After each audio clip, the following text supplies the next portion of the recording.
was a moonless night, the kind that would send shivers down anyone's spine. The wind whispered eerie secrets as it swept through the desolate streets. Despite the chilling darkness, curiosity consumed me as I found myself drawn to an old, dilapidated building on the outskirts of town. Rumors spoke of a long-abandoned dollmaker's workshop, a place haunted by the souls of dolls long forgotten. I couldn't resist the allure of the unknown, and so, with trepidation gnawing at my heart, I ventured forth towards the foreboding structure. Its windows were cracked and boarded up, and vines choked the walls like malevolent tendrils. As I approached, the wooden door groaned, opening just enough to beckon me inside. My heart pounded like a wild drum, but I couldn't turn away. Hesitant steps took me deeper into the workshop. The air was stale, thick with the scent of age and memories.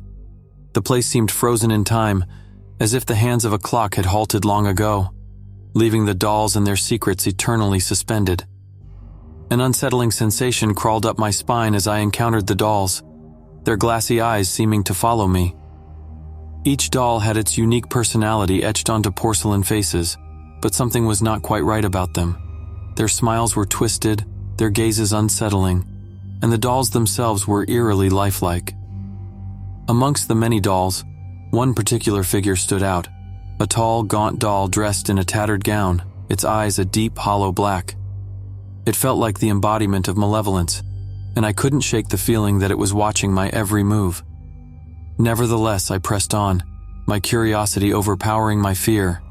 Hidden in the workshop's shadows, I found a door that led to a secret room. The moment I entered, an overwhelming sense of dread washed over me. The room was filled with strange symbols and scattered notes that spoke of dark rituals, as if the dollmaker had dabbled in occult practices.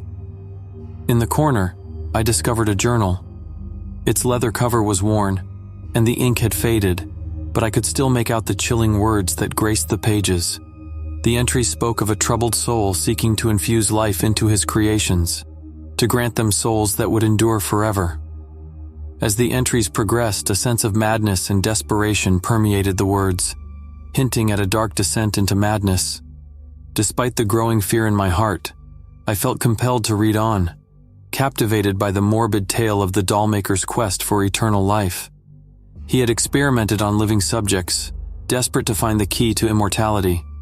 The dolls were once living beings, their essence fused with the porcelain to bind them eternally to this realm. The journal revealed the existence of a hidden chamber, rumored to hold the source of the dollmaker's sinister powers, the heart of eternal life. Though my better judgment urged me to flee, a morbid curiosity led me to the heart of the workshop. The air grew colder, and the walls seemed to close in on me as I descended into the depths of the hidden chamber. Finally, I reached a vault-like door at the end of a narrow, winding hallway. With trembling hands, I pushed the door open, revealing a chamber bathed in an eerie, pulsating light. At its center lay a heart-shaped gemstone, glowing with an unnatural luminosity. A voice echoed in my mind, whispering promises of power and everlasting life. I was torn between the allure of immortality and the danger that lay ahead. The dolls around me seemed to grow more animate, their lifeless eyes now filled with malice, urging me to take the gemstone. In a moment of weakness, I reached out, my fingers grazing the heart of eternal life. The chamber trembled, and an ethereal scream filled the air, as if countless souls were crying out in anguish. I felt a searing pain, as if my very soul was being drained, and I quickly recoiled, breaking the connection. The doll's malevolence intensified, and their presence bore down on me like an unbearable weight. Panic consumed me and I turned to flee, but it was too late. The dolls came to life, their joints creaking as they surrounded me, their haunting laughter echoing through the chamber. In a desperate attempt to escape, I rushed back through the narrow hallway, but the walls seemed to close in, the passage growing narrower with every step. My breaths came in ragged gasps as I realized the workshop was playing with my sanity, bending reality to keep me trapped. At the brink of despair, a glimmer of hope appeared as I spotted a faint light through a crack in the wall. Summoning the last of my strength, I clawed my way through, tearing my clothes and skin. The doll's laughter intensified, urging me to stay, but I fought back the temptation, pushing forward into the dim moonlight outside.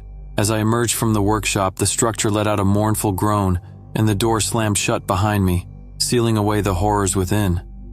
My heart still pounded in my chest as I stumbled away, haunted by the night's ordeal.